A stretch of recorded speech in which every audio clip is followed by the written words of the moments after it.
The dining room at Dad's house had never felt smaller than it did that Thanksgiving afternoon, with 14 family members gathered around the mahogany table that had witnessed 30 years of holiday celebrations. The afternoon sun streamed through the bay windows, casting long shadows across the carefully arranged place settings and the centerpiece Mom had spent hours perfecting. I sat in my usual spot near the kitchen door, picking at my mashed potatoes while Dad held court from the head of the table. At 58, he still commanded the room with the same authority that had made him one of the city's most successful cardiologists. His voice carried the weight of someone accustomed to delivering life-changing news to patients and families. "Maria's doing exceptionally well at her pediatric practice," Dad said, gesturing toward my older sister with obvious pride. 300 patients, 2 associate doctors, expanding into a second location next year. She's following the family tradition of excellent medical practice.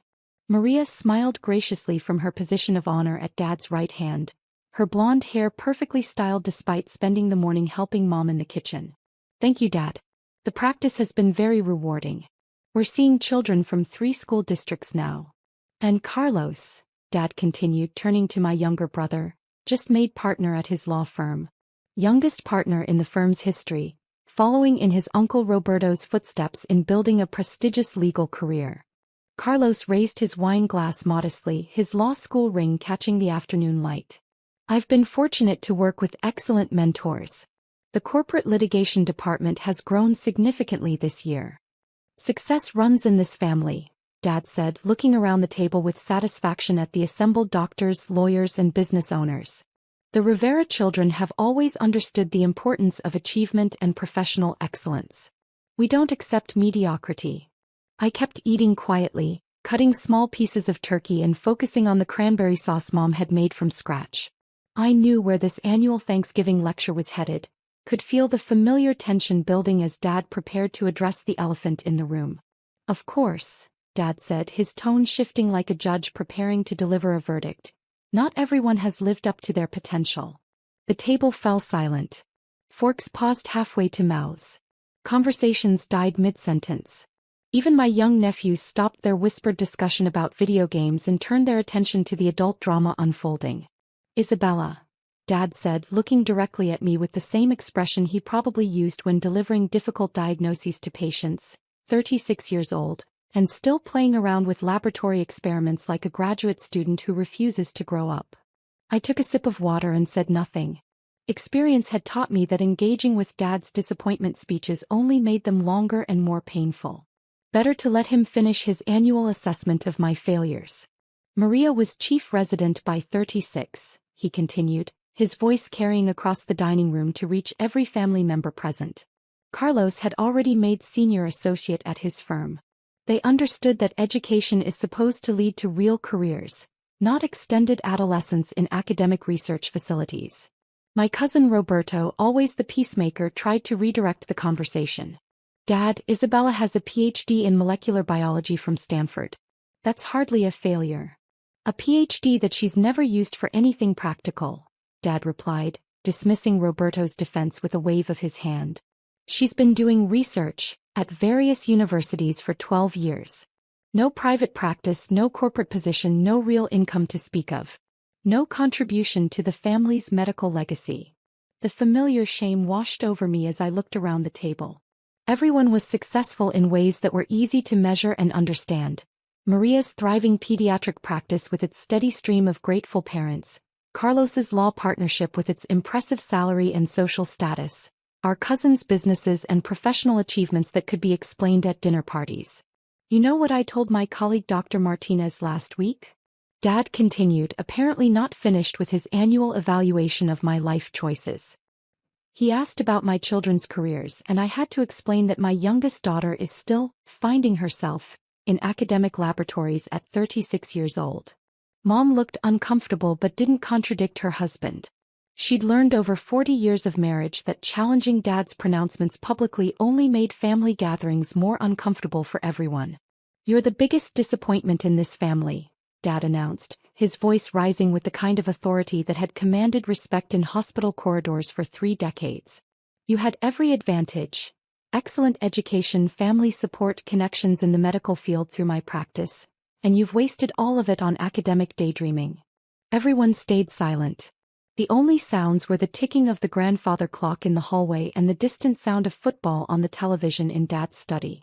Maria and Carlos kept their eyes on their plates, uncomfortable witnesses to this annual ritual of disappointment. 12 years of playing scientist, Dad continued, building momentum like a prosecutor presenting evidence to a jury. While your siblings built real careers that contribute to society and support families. Maria heals children and runs a successful business. Carlos helps people with serious legal problems and earns a partner's salary. You grow bacteria in petri dishes and write papers that 5 people read. My phone buzzed on the table beside my water glass. The caller ID showed, Harvard Medical School. I glanced at it and let it ring, not wanting to give Dad additional ammunition about my inability to maintain professional boundaries. See? Dad pointed at my phone as if it proved his point. She can't even afford to keep it on silent mode. Probably some university administrator calling about unpaid lab fees or telling her that her grant funding has been cut. A few nervous chuckles rippled around the table. My Aunt Patricia smiled sympathetically, the same expression she'd perfected as a nurse before marrying into the family. My phone buzzed again. Same number. This was unusual. Harvard Medical School didn't typically call repeatedly unless something urgent was happening. Isabella, Mom said softly, her voice barely audible above the tension in the room. Maybe take that outside? We're trying to have a family dinner. It's probably her research supervisor, Dad said with theatrical disappointment, calling to tell her that her latest experiment failed and they're cutting her grant money. Another setback in her endless academic career. Or maybe they need someone to clean the lab equipment, Carlos added with a smile that was meant to be supportive but came across as patronizing. The phone buzzed a third time. Harvard Medical School again. My curiosity overcame my caution about giving Dad additional material for his disappointment lecture. You know what? I said, reaching for the phone. Let me just take this quickly. Perfect, Dad said, gesturing grandly to the assembled family. Let's all hear about Isabella's latest academic setback. Maybe they're offering her a position cleaning test tubes at minimum wage. More laughter around the table, though most family members looked uncomfortable with Dad's increasing sarcasm. I answered the call and put it on speaker since everyone seemed interested in my professional failures. Dr. Rivera speaking.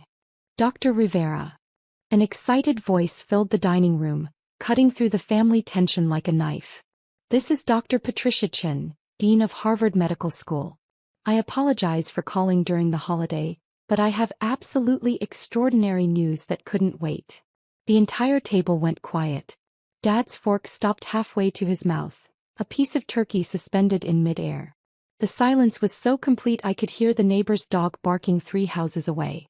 What can I do for you, Dr. Chin? I asked, trying to keep my voice steady as if receiving calls from Harvard Medical School deans was routine.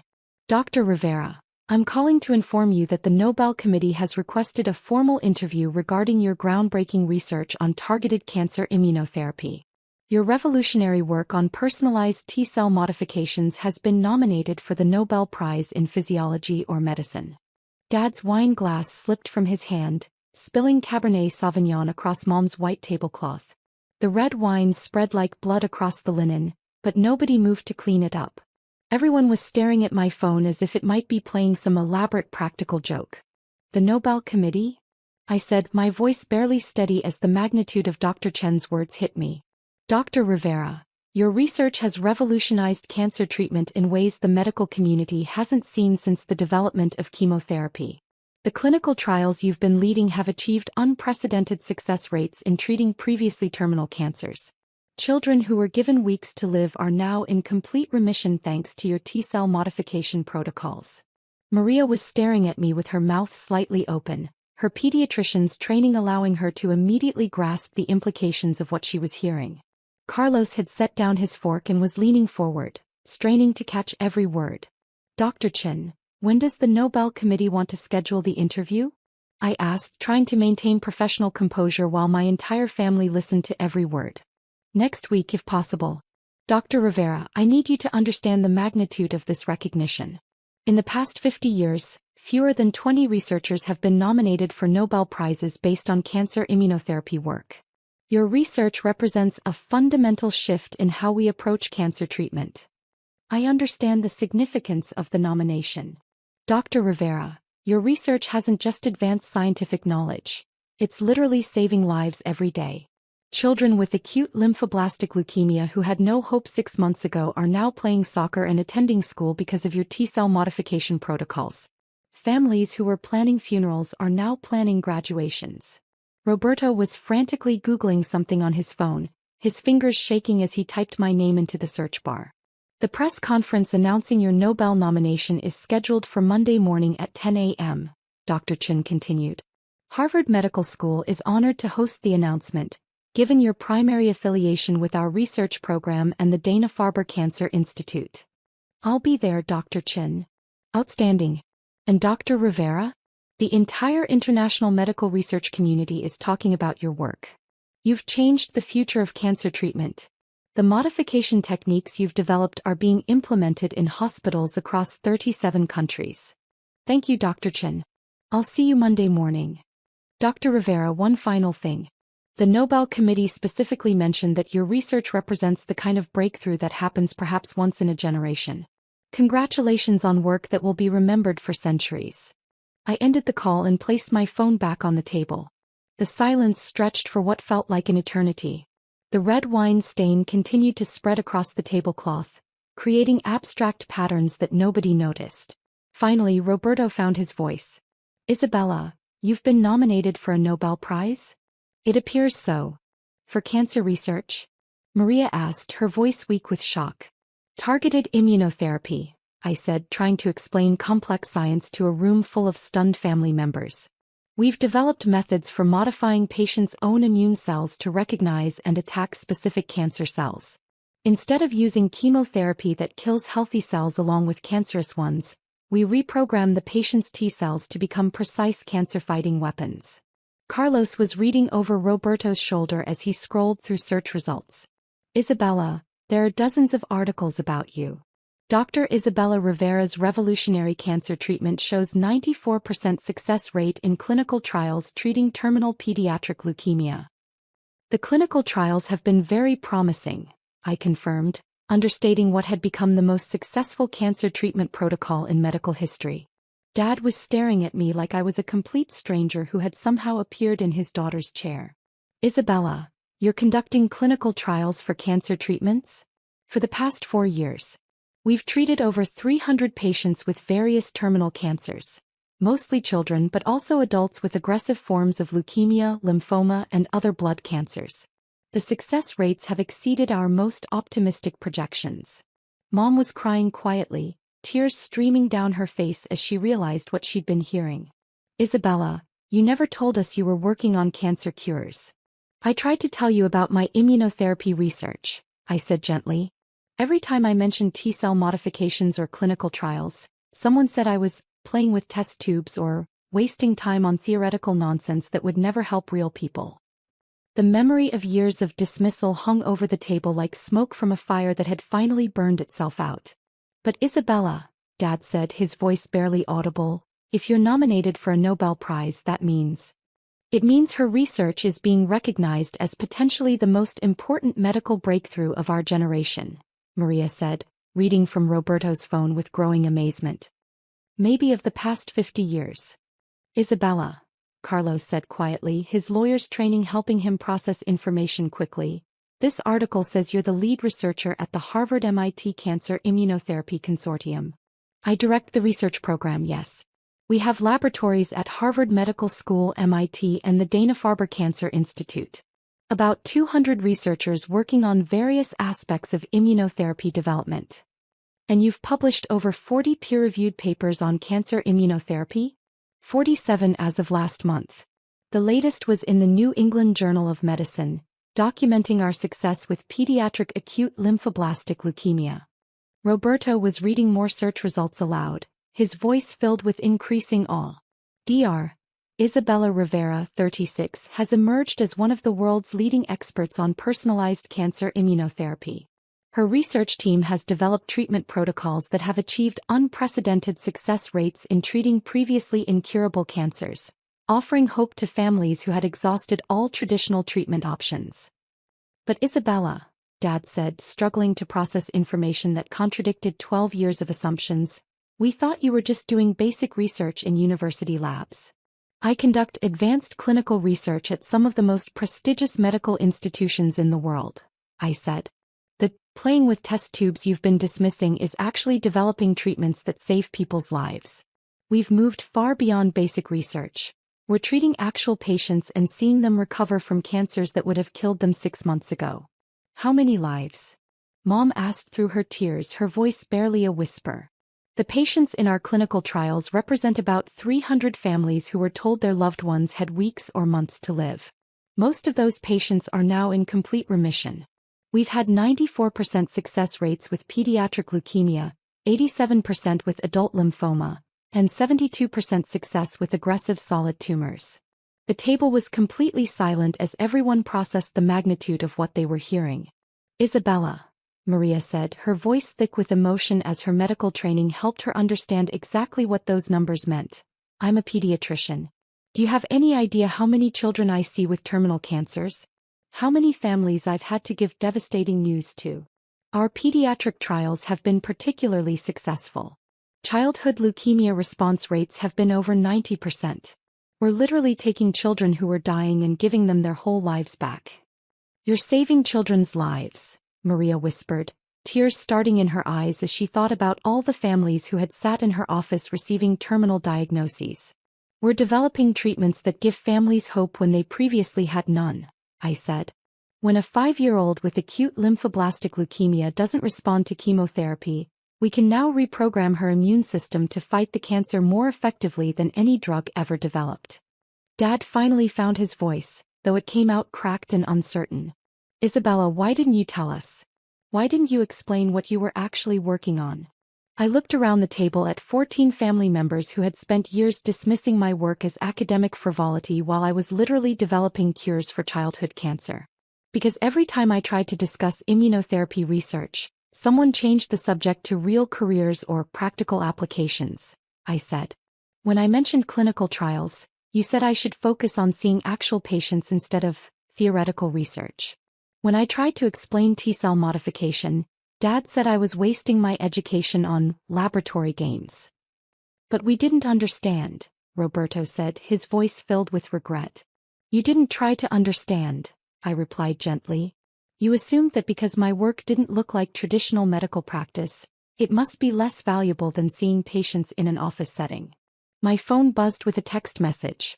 I glanced at it. Dr. Rivera, CNN, NBC, and BBC want to interview you about the Nobel nomination. The New York Times is requesting a feature story.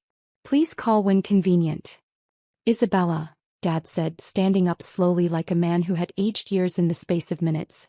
I owe you the most profound apology of my life. Dad, you don't owe me anything. Yes, I do, he said, his voice breaking slightly.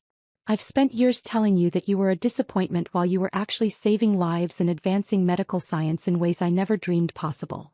While potentially winning the Nobel Prize for Cancer Research, Carlos added, still processing the magnitude of what he'd learned about his sister's work. I don't know if I'll win, I said honestly. The competition is extraordinary and there are many deserving researchers. But the research has been successful beyond what we initially hoped when we started the clinical trials. Isabella, Maria said, can I ask you something personal? Of course. Are you happy? With your work, your research, the path you've chosen? I thought about the question while looking around the table at my family. All successful people who had worked hard to build meaningful careers in their own ways. Maria, I wake up every morning knowing that the research we're doing today might help a family receive good news instead of a terminal diagnosis, I said. When a child goes into remission after our treatment, when parents get to watch their daughter graduate from high school instead of planning her funeral, when we can tell a family that their loved one has a future instead of weeks, that's the most fulfilling work I can imagine. That sounds like happiness, Mom said, wiping tears from her eyes. It is. The recognition is gratifying, but the real satisfaction comes from knowing that families have more time together because of our research. Every day we delay in developing better treatments means more people die from cancers we might be able to cure. Dad sat back down and reached for my hand across the wine-stained tablecloth. Isabella, I'm proud of you.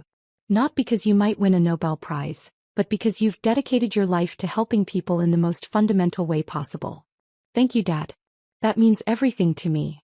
Can you forgive an old man for not understanding the importance of what you were building? There's nothing to forgive. You wanted to see me succeed, and success looks different in research than it does in traditional practice. You measure success by patients treated and income earned. I measure it by survival rates and families who get to stay together. The conversation continued for another 3 hours as my family asked genuine questions about cancer immunotherapy, clinical trials, and medical research. For the first time in 12 years, they were interested in understanding my work rather than dismissing it as academic waste of time. Isabella, Dad said as we cleared the dinner dishes together, I have one more question. What's that? The Nobel Committee interview. When will we know the results? Nobel Prizes are announced in October. The interview is just part of their evaluation process. They'll interview all the nominees and review all our published research before making their decision. And if you win? I thought about the patients in our clinical trials, the families who had received hope instead of despair, the children who would grow up because our research had given them a future. If I win, it means the medical community recognizes that personalized immunotherapy can fundamentally change how we treat cancer, I said. More importantly, it means more funding for research, more clinical trials, and more opportunities to help families facing terminal diagnoses. And personally? Mom asked. What would winning the Nobel Prize mean to you personally? It would mean that 12 years of work that people dismissed as playing scientist was actually building something that matters, I said. But honestly, the real victory happens every time a patient goes into remission. The Nobel Prize would be recognition, but saving lives is the actual work. 6 months later, I did win the Nobel Prize in Physiology or Medicine, sharing the award with 2 other researchers who had contributed to advances in cancer immunotherapy. The ceremony in Stockholm was attended by my entire family, including Dad, who told everyone he met that his daughter was saving children's lives through medical research. But the most meaningful moment wasn't the ceremony or the medal. It was 3 weeks after the Nobel announcement, when I received a letter from the parents of Emma Rodriguez, a 7-year-old who had been in our clinical trial 2 years earlier. Dr. Rivera, the letter read, Emma just started 2nd grade. She's playing soccer, learning to read chapter books, and driving us crazy with questions about everything. 2 years ago you gave us hope when we had none. Today you gave us our daughter's whole life. We can never thank you enough, but we wanted you to know that somewhere in Texas, a little girl is growing up because of your work. You didn't just save her life, you gave our whole family a future. At the Nobel banquet, as I sat at the head table wearing the medal that represented not just my research but the hope we'd given to hundreds of families, I thought about that Thanksgiving dinner when Dad had called me the family's biggest disappointment. Sometimes the most important work happens in laboratories where families can't see it, in clinical trials that take years to complete, in research that doesn't look like traditional success until the day it changes everything. And sometimes, if you're patient enough and committed enough, the world eventually recognizes that what looked like playing with test tubes was actually playing with the difference between life and death. But the real recognition doesn't come from Nobel committees or newspaper headlines. It comes from 7-year-olds learning to read chapter books, from families planning graduations instead of funerals, from children who get to grow up because someone believed that the most important work often happens where people can't see it yet.